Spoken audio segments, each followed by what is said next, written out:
Le 2 juillet 2026, une villa d'une valeur de 42 millions de dollars a été saisie à Singapour. Le 6 août 2025, 2 ressortissants chinois ont été arrêtés aux États-Unis et ils encourent 20 ans de prison ferme. Dans ces deux affaires, il y a une chose en commun. Elles ont un lien avec les cartes graphiques Nvidia. La villa aurait été financée par la vente interdite de cartes graphiques Nvidia. Les 2 ressortissants auraient vendu, exporté vers la Chine des cartes graphiques destinées à l'IA. Est-ce que vous saviez que certaines cartes graphiques présentes dans votre PC sont formellement interdites à la vente en Chine? Sur ces listes, il y a la RTX 5090 et la 4090 que vous connaissez très bien. Et ça tombe bien, j'ai les deux. Alors je vous propose de venir avec moi, on va les amener en Chine.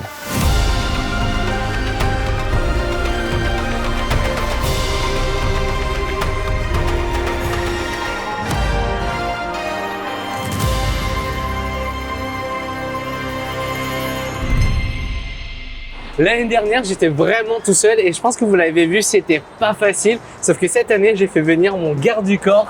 Regardez qui est avec moi. Yo, c'est le Bange. Voici Bange de la chaîne Milomaker.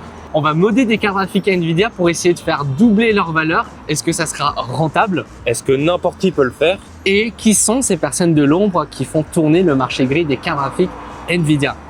Est-ce qu'il y a des risques? Pour en apprendre davantage sur le marché gris des cartes graphiques Nvidia, je vais apporter 2 cartes graphiques à Monsieur He, un homme très mystérieux que je vous présenterai après. Il y aura une RTX 4090 que on va modder en passant de 24 Go de VRAM à 48 Go.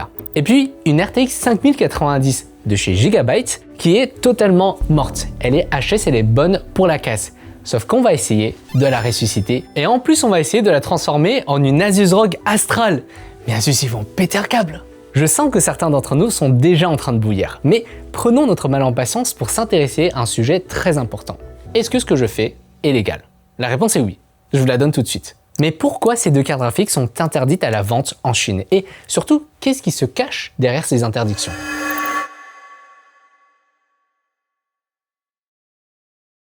Il faut savoir que depuis le lancement de ChatGPT, la course à l'IA s'est intensifiée. Dans cette course, la Chine, c'est un pays qui fait très peur aux États-Unis. C'est donc en 2022 qu'une grande décision a été prise sous l'administration Biden. L'interdiction de vente et d'exportation de cartes graphiques A100 et H100 à destination de Macao, Hong Kong et la Chine. Pour ceux qui n'ont jamais entendu parler de ces cartes graphiques, c'est normal, ce sont des modèles professionnels destinés à l'IA. Et puis, s'ensuit une petite bataille entre Nvidia et l'administration américaine. Parce que Jensen Huang, le CEO de Nvidia, un peu comme n'importe qui, il a vraiment beaucoup le seum d'avoir perdu 400 millions de chiffre d'affaires. D'après lui, cette restriction, elle pourrait même avoir un effet inverse. Their AI development is going just fine. The best AI researchers in the world, because they are limited in compute, they also come up with extremely smart algorithms. We have got to acknowledge that most of the advances in AI came out of algorithm advances. The fact that AI models are created on our stack runs best on our stack. How is that illogical to understand? En fait, selon Jensen, cette restriction, elle va pousser la Chine à développer des solutions alternatives. Mais au départ, ils vont faire face à un cruel manque de puissance de calcul, ce qui va les forcer à créer des algorithmes ultra optimisés. Pour lui, c'est une situation fortement possible puisque 50% des meilleurs chercheurs d'IA dans le monde sont situés en Chine. En avançant un petit peu dans le temps, Nvidia va répondre à la restriction. Ils vont créer 2 modèles de cartes graphiques destinés à l'IA, la A800 et la H800, qui sont des versions bridées de la A100 et de la H100. Sauf que rapidement, l'administration américaine va mettre à jour aussi l'unité de mesure qui permettait de savoir si une carte graphique devait être interdite à l'export ou pas. Si un GPU dépassait les 4800 TPP, alors il est systématiquement interdit à l'export dans les pays sous embargo. Et c'est précisément à partir de ce moment-là que la RTX 4090, qui est une carte graphique gamer à la base, je vous rappelle, s'est retrouvée sur cette liste. Ensuite, Nvidia a sorti une 4090D, une version bridée, et puis le même scénario est arrivé pour la 5090. Sauf que là, il y aura même 2 versions bridées qui sont sorties. Récemment, la DV2, c'est une 5090, mais avec seulement 24 Go de VRAM au lieu de 32. Sauf qu'il n'y a personne qui veut l'acheter en Chine. Tout le monde achète et veut acheter la RTX 5090 normale. Et c'est justement là le problème. Parce qu'il y a un truc que je trouve quand même très drôle dans cette situation. C'est que, aussi grave que ça puisse paraître, comme je vous ai dit au début, les mecs qui prennent 20 ans de prison juste pour ça, c'est que ça reste hyper facile de faire entrer des cartes graphiques restreintes en Chine. Et en plus, il y en a à foison. Un autre truc très ironique, c'est que récemment l'administration Trump a octroyé une exception à la vente de la carte graphique H20. C'est une version bridée du H100, 6 fois moins performante, dont le prix n'a été divisé que par 2, donc déjà c'est vous dire l'arnaque. À la base, elle avait été créée spécialement pour le marché chinois en respectant les limites de performance. Tout était réglo. Sauf que Trump, du jour au lendemain, il s'est dit « Ah bah tiens, je vais l'interdire quand même », sans aucune raison. Après beaucoup d'allers-retours entre Nvidia et l'administration Trump, ils ont finalement trouvé une solution. Lever l'interdiction à condition que Nvidia verse 15% sur toutes les ventes à l'administration Trump. C'était en fait une question d'argent. Sauf que l'histoire n'est pas finie, parce que sinon ce serait pas drôle. Alors que tout le monde se frottait les mains en sentant le doux parfum du liesse de billets rouges fraîchement imprimé, la Chine, elle s'est dit bon les gars, on interdit, on n'en veut plus de la carte. En effet, pour la Chine, la puce H20 n'est pas assez puissante, mais surtout, c'est une insulte. Vous vous rappelez que c'est la moitié du prix d'une H100, mais seulement 1/6 de sa performance. Mais en plus, il y aurait de lourds soupçons de backdoor sur la carte graphique. Ce que vous devez retenir, c'est que malgré les interdictions, les sanctions, les amendes, les peines de prison, le marché chinois il ne veut qu'une seule chose, des cartes graphiques non bridées. Alors comment on fait entrer ces cartes en Chine?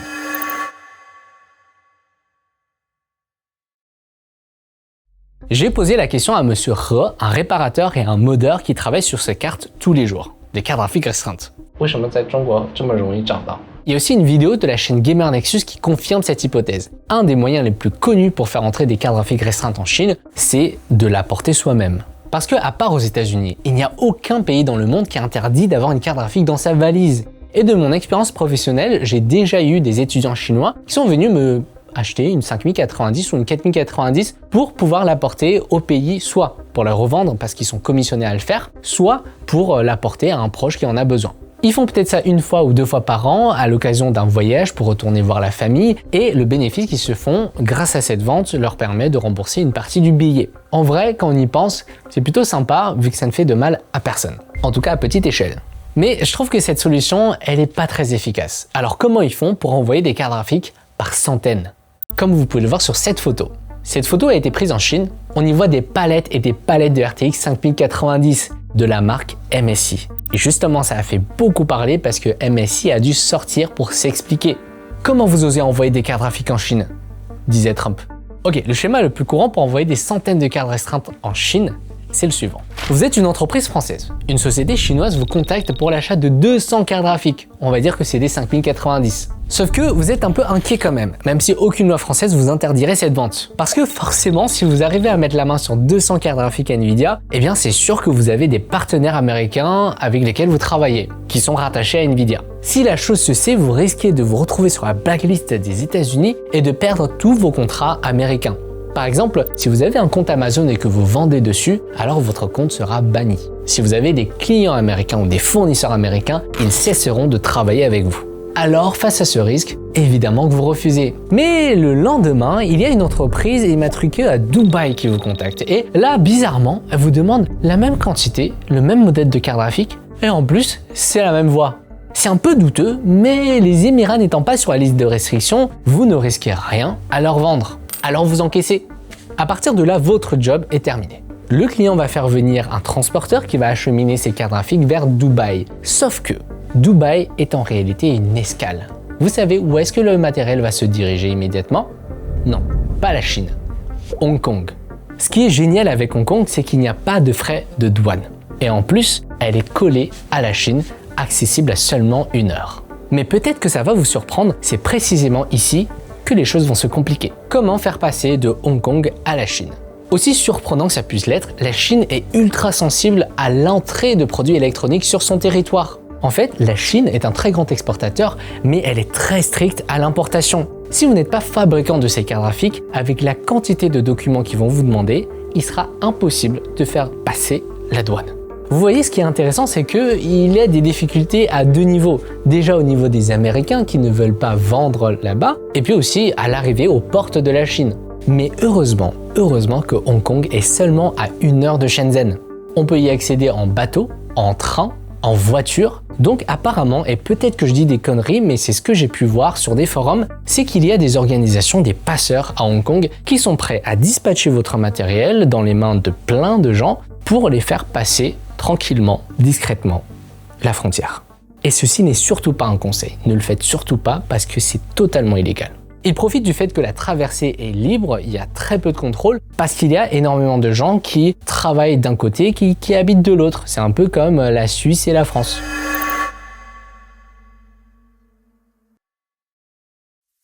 Voici Monsieur He, et pour vous montrer à quel point ce gars est chaud, regardez cette image. Ça, c'est le travail de Monsieur He qui a reconnecté chaque piste des 10 couches de PCB une par une, en créant un tout nouveau chemin qui contourne le trou. C'est une GTX 1660 et elle fonctionne nickel malgré la présence de ce trou. C'est absolument un génie. Alors pour ma mission, j'ai décidé d'aller à sa rencontre. 简单的介绍一下你自己，你姓什么？我这么久了，我都没有问你姓什么。我姓何，然后92年的，来自中国重庆。OK， 所以今年34岁。对，今年34岁。那你现在的工作主要是什么？就是公司的一个小职员，然后另外自己有个显卡维修的工作室。所以你是有2份工作了？对，2份工作。2份工作，你的时间是怎么安排的？时间一般我白天可能中午以后去上班，晚上大概可能7、8点下班的样子，然后修显卡的话呀，就可能是晚上或者是利用休息放假的时间。你是一直都是有这样2份工作的吗？也不是，我修显卡的话应该在19年左右的样子。之前是在卖电脑，我主要是做技术出身的。但是之前我们的是一个小店，但是也有销售，但是也是以技术为主。怎么从这个卖电脑变成修显卡的呢？是因为之前卖电脑的时候，我们公司的那个时候行情好，17年、18年的时候，那个挖以太坊，以太坊那个时候流行，然后有很多坏掉的显卡，然后当时公司没办法修，然后老板就找到我，就说看我们自己能不能修，然后从那个时候才开始慢慢接触这个行业的，然后自学的。能想象得到自己学这个呢，我从小呢就比较喜欢电子技术这一块，然后我上学的时候，那个时候物理成绩也还算可以。然后从小也比较喜欢鼓捣这些东西。你是看视频学的，还是在网上搜？各种都有，看视频，包括研究各种电路图，然后各种渠道吧，还有包括论坛或者是一些维修同行的互相交流。这个过程维持了多久？就是自己学习的过程？这个就很快。大概也就几个月的时间，几个月的时间就能学到。Si j'ai décidé d'aller le voir, c'est parce que c'est littéralement l'élément le plus important du marché gris. Sans lui, personne n'oserait acheter des cartes graphiques. Vous vous rappelez des 200 cartes graphiques du scénario précédent? À partir du moment où elles sont arrivées à Hong Kong, elles ont perdu leur garantie. Alors en cas de panne, c'est primordial d'avoir un réparateur sous la main. Maintenant que vous avez une carte très nette des enjeux et du contexte, on peut enfin attaquer le modding de ma 4090. Je sais que vous l'attendez depuis un moment. Comment on procède? Combien ça coûte? Est-ce que c'est rentable? Et surtout, est-ce que vous pouvez reproduire la même chose que moi? Ce que vous voyez là, c'est du liquide de refroidissement qui circule vraiment dans une tablette. C'est la Astra 2. Le design, il est envoûtant, mais en plus, c'est la seule tablette au monde à en avoir. Mais à quoi ça sert? Ça lui permet de profiter du Snapdragon 8 Gen 5 dans un form factor sans aucun compromis. Je vous explique. Elle est plus fine que l'iPad mini, son dos est complètement plat alors qu'il y a une caméra, et regardez la finesse de ses bordures. Cerise sur le gâteau, ils ont quand même réussi à lui mettre une batterie de 8300 mAh. C'est 9 heures d'utilisation continue et seulement 57 minutes de charge. Et je ne sais pas si vous l'avez remarqué, mais c'est devenu ultra facile de faire tourner un jeu PC sur une tablette Android. Mais souvent, le problème, ça va être le refroidissement. Sauf que ce n'est pas du tout le cas de la Astra 2. Par exemple, là, je suis sur Cuphead et tout tourne sur la tablette avec une grosse fluidité. Mais Red Magic, ils ne s'arrêtent pas là. Ils ont ajouté un écran OLED de 185 Hz, une puce dédiée au tactile. Pour faire quoi? Ça se traduit en une réactivité exceptionnelle que vous ressentez dès le déballage. Ce bouton, il accède au Game Space, une interface dans laquelle vous pouvez gérer beaucoup de paramètres en jeu, notamment le monitoring, l'upscaling, mais aussi la FrameGen qui permet de doubler les FPS de votre jeu, même si les développeurs l'ont capé à 60. Voilà, c'est certainement une des meilleures tablettes gaming que vous pouvez acheter aujourd'hui, même par rapport à son prix. Et si vous ne jouez pas, je vous la recommande quand même pour son form factor et sa fluidité sur le long terme. La Astra 2 est disponible à partir de 699 €. Vous pouvez cliquer sur le premier lien en description pour y accéder. Il vous offre 30 € de remise durant les préventes jusqu'au 26 août. Encore merci à Red Magic parce que sans leur aide, les coûts de production de cette vidéo m'auraient achevé. On reprend. Pour les préparatifs, j'ai dû commander 12 puces de VRAM GDDR6X. Et oui, ça s'achète comme ça, à l'unité, en pièces détachées. 第一个先把核心拆下来，然后先把重新直球，然后装在新的板子上，然后把12个显分拆下来重新直球，然后也装在板子上。然后这边准备了12个全新的显存。这12个到时候我们就把它装在背面这一圈。OK. Chaque puce fait 2 Go, ce qui fait un total de 24 qui vont s'additionner aux 24 que j'ai déjà. Le prix d'une puce, c'est 45 € et vous multipliez ça par 12, ça pique quand même un peu. De base, la 4090 que j'utilise, c'est une Asus TUF. Nous, on s'en fiche du radiateur et du PCB de base. On veut seulement récupérer le GPU, la puce graphique et les 12 puces de VRAM déjà présentes. Pour faire quoi? Pour transférer sur un nouveau PCB. Le PCB que vous voyez est spécialement conçu pour cette opération. Il a 2 fois plus d'emplacements de VRAM, dont 12 qui sont sur le dos du PCB. C'est pour ça qu'on peut mettre 48 Go. Et ça coûte 200 €. Avant de commencer, je lui ai quand même demandé c'est quoi les risques, parce que c'est sûr qu'il y en a. 那我们现在移动 CPU 移动那个核心和内存会有没有可能会坏掉？就是有这个危险吗？有这种风险，但是板子呢，我们之前提前都已经烘烤过了。只是烘烤的作用呢，就是要把核心基板还有板子里面的水分给它烤干。不然到时候我们上 BGA 返修台，它会高温，然后如果板子中间有水分的话，它可能会炸板。L'autre risque qu'il m'avait expliqué avant, c'était de tomber sur des puces défectueuses. Et le problème, c'est que c'est un marché gris. Il n'y a pas 14 jours de rétractation. Si jamais j'ai un souci, c'est mort. Ce qui est compliqué, c'est que le seul moyen de savoir si la puce de VRAM fonctionne, c'est de la monter sur le PCB. Alors pour optimiser mes chances que ça fonctionne du premier coup, j'ai accepté d'acheter des puces un petit peu plus chères, qui sont apparemment neuves. Mais encore une fois, c'est impossible de le vérifier. Alors, on croise les doigts. D'abord, on a besoin d'une station de soudage BGA. C'est une machine qui va chauffer la puce en suivant un profil thermique bien précis. La montée progressive, le pic de fusion qui va durer seulement quelques secondes, et puis le refroidissement. Tout a été configuré par Monsieur He. D'ailleurs, Monsieur He, ça se prononce He, H-E, parce que le H en chinois, c'est un peu comme un R. He. Re. Pour avoir le bon profil technique, il nous a expliqué que c'est beaucoup d'expérience et surtout, il fera de petits ajustements en fonction de l'épaisseur du PCB qu'il va avoir. Il faut juste savoir qu'un PCB plus petit va avoir un petit peu plus de mal à dissiper la chaleur, alors qu'à l'inverse, un PCB très grand comme celui de la 4090, la température va se propager rapidement. Une fois l'opération terminée, il va venir retirer le GPU et se déplacer d'un bout à l'autre de l'atelier. Ça fait hyper peur comment il le fait. Wow, direct à la verticale. Ouais, ça devient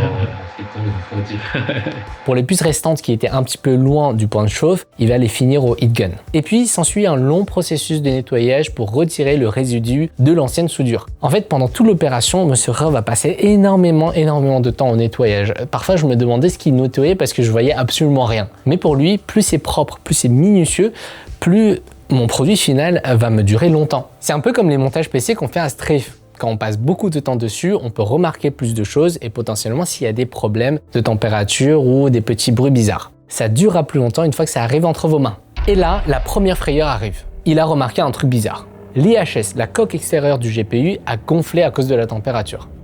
Là, il est en train de vérifier si effectivement c'est bombé. Ah ouais, je le vois, ouais. C'est très léger. Heureusement que le gonflement n'était pas important, donc ça devrait aller. Le risque avec ça, c'est que si jamais il commet une erreur à la prochaine étape, on va devoir recommencer tout le processus. Et chaque passage à la station BGA gonflera un petit peu plus l'IHS, jusqu'à ce qu'on rencontre de sérieux problèmes de fonctionnement. Imaginons qu'à chaque passage, il perdait 10 PV. Et bien au bout de 10 fois, complètement mort. La prochaine étape que vous allez voir est littéralement la plus technique. C'est la consécration de plusieurs années d'expérience. Regardez. Ce qu'il est en train de faire, ça s'appelle le reballing. À l'aide d'un pochoir, il va positionner les billes de soudure sans plomb au dixième de millimètre près. Ensuite, à l'aide d'une loupe, il va faire les derniers ajustements à la main. À cette étape, il ne faut surtout pas trembler. Et ça tombe mal parce que le réparateur, il est diabétique. Et quand il manque de sucre, il tremble. Je vous assure que c'est vrai. Il nous l'a dit. Et justement, on n'a pas pu dîner ensemble parce qu'on arrivait trop tard et si le dîner est trop tard, il ne serait pas bien pour faire l'opération. parce qu'il suffit qu'une seule bille soit légèrement décalée pour empêcher le fonctionnement de la carte. Maintenant que le GPU est posé sur le nouveau PCB, on va repasser à la station BGA pour souder le GPU au nouveau PCB. Comme vous pouvez le voir ici, la VRAM n'est pas encore montée, mais on peut quand même démarrer pour savoir si le GPU fonctionne.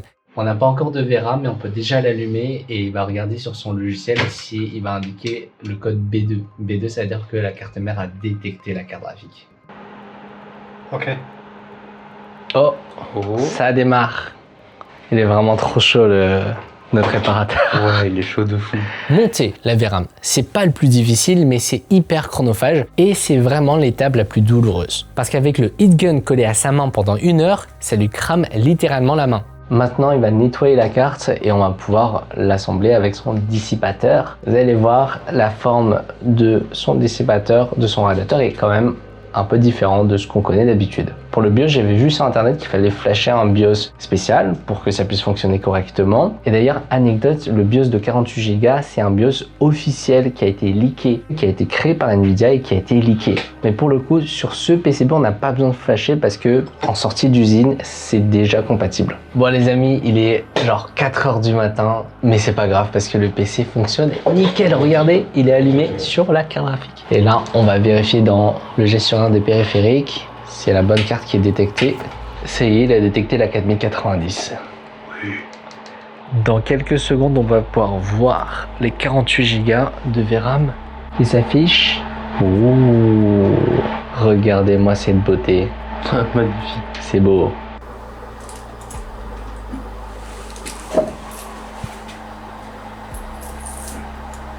La température, le hotspot, ça monte, mais pour l'instant, ça va, 73 degrés. Oh là, on va entendre le bruit du ventilo, là. Ça va être vénère. Là, je pense que j'ai même pas besoin de rapprocher le micro, vous entendez le bruit de la carte. Mais les températures, elles sont grave ok. D'après Monsieur Ray, on était vraiment super chanceux parce que c'est très rare que ça passe du premier coup. Il était lui-même choqué. Pour moi, c'était son talent, mais d'après lui, c'est vraiment de la luck. Et voilà, c'est terminé. J'ai une 4090 de 48 Go qui fonctionne nickel. Ça paraît peut-être un peu rapide en vidéo, mais sachez que l'opération aura duré 6 heures. On a commencé à 22 heures et on a terminé à 4 heures du matin. Si vous êtes intéressé par des explications techniques un peu plus en profondeur, vous pouvez aller regarder la chaîne de Milo. C'est un fou furieux de la réparation et du modding, donc il vous expliquera ça très bien. Allez le voir après cette vidéo. C'était hyper intéressant d'assister à ça. Dites-moi en commentaire si c'était votre cas. Mais on doit revenir à une question importante. Quel est l'intérêt de faire tout ça? Pour gagner des FPS dans les jeux? Alors peut-être qu'on peut faire ça sur une 3070 en doublant sa VRAM et gagner beaucoup d'FPS, mais sur une 4090 montée à 48 Go, il faut vraiment avoir des raisons sérieuses. La réponse, c'est l'IA, et je pense que vous ne vous rendez pas compte à quel point c'est intéressant. Je vais vous montrer la rentabilité de cette opération. Les gens qui ont des projets IA avec des données sensibles, ils vont chercher à se construire un PC sur lequel va tourner un modèle d'IA local. Parce que balancer de données sensibles à ChatGPT comme des contrats ou des fiches clients, je suis pas sûr que c'est la bonne idée. Dans mon cas, j'ai pour projet de construire un serveur IA qui va notamment analyser les statistiques et les documents de mon entreprise. Donc pour un projet sérieux, on va se tourner vers une 5090 avec ses 32 Go de VRAM. Mais même si vous avez l'impression que 32 Go c'est énorme pour le gaming, et là-dessus je vous rejoins, on n'en a pas vraiment besoin, mais quand il s'agit d'IA, 32 c'est vraiment pas grand-chose. Si on veut charger un modèle de LLM même moyen, c'est déjà limitant. Et c'est là que la 4090 intervient. Elle est située entre la 5080 et la 5090 en termes de quantité de VRAM. Sauf que quand on double la VRAM en passant à 48 Go, elle défonce la 5090, surtout pour le prix que ça coûte. Au total, l'opération m'aura coûté 2600 €. Je vous affiche tous les frais à l'écran. Et maintenant, combien coûte une RTX 5090 aujourd'hui? Plus de 4300 €. À ce prix-là, je préfère prendre la solution officielle de Nvidia à 48 Go. C'est vrai que j'ai pas compté le billet d'avion dans les frais, mais pour mon cas, j'y suis allé pour d'autres raisons professionnelles, donc c'était pratique. Et puis si vraiment j'avais pas envie de me déplacer, je pense pouvoir trouver des solutions légales.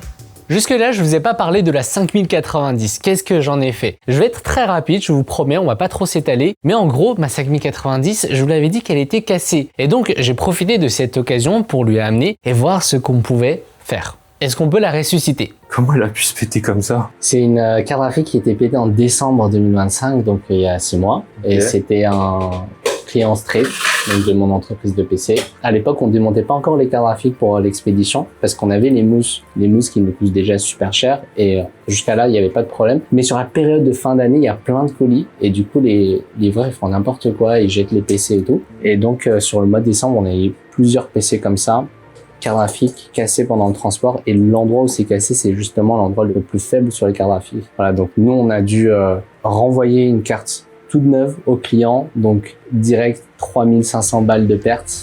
Ah ouais, ça pique. Et sans rentrer dans les détails, nos colis sont assurés du côté du transporteur. On paye une assurance sur chaque colis. Mais c'est ultra compliqué de faire jouer l'assurance parce qu'ils disent que déjà, il n'y a pas de réserve qui a été émise au moment de la livraison. Bah ouais, non, tu peux pas savoir. Bon, voilà. Il a pas ouvert le PC, enfin, c'est normal, ça. Quoi. C'est pas que Chronopost, ça c'est tout le marché des transporteurs. C'est échec et mat, c'est rodé. Ouais, t'es niqué dans tous les cas, ok. Enfin bref, je pense que les transporteurs en France, ça mérite une vidéo dédiée parce que c'est presque un cartel. Donc voilà, ça faisait 6 mois que j'avais une 5090 qui est toute belle, qui a jamais été utilisée, mais elle ne fonctionne pas. Alors je me suis dit, on peut essayer de la faire réparer. Comment s'est passée la réparation? Monsieur Roy m'avait proposé 2 solutions. Soit on essaie de réparer les pistes, mais avec le poids de la carte, ça risque de ne pas tenir très longtemps. Il y aura toujours un risque de micro-fissure par la suite, par exemple juste en déplaçant l'ordinateur. Ou sinon, il m'a proposé de faire comme la 4090 en faisant un transfert de puce. Cette idée, elle me plaisait vraiment beaucoup parce que je peux profiter de l'occasion pour remplacer la Gigabyte par n'importe quel modèle de carte graphique. Enfin, de refroidissement. Alors, j'ai choisi l'ultime Asus ROG Astral. Alors j'ai commandé un PCB de ROG Astral avec son dissipateur, ça m'a coûté seulement 150 €. Le pire c'était qu'elle était toute neuve, il y avait même les fils plastiques. Par contre j'ai dû acheter une puce de VRAM GDDR7X parce que durant le transport, durant la casse, il y en a une aussi qui est morte avec. Au total j'en ai eu pour 200 € de matériel et avec la prestation de Monsieur Re, environ 500 €. Voilà, la 5090, elle est dans mon PC, ça fait plus d'1 mois que je l'ai et ça fonctionne très très bien. C'est magnifique.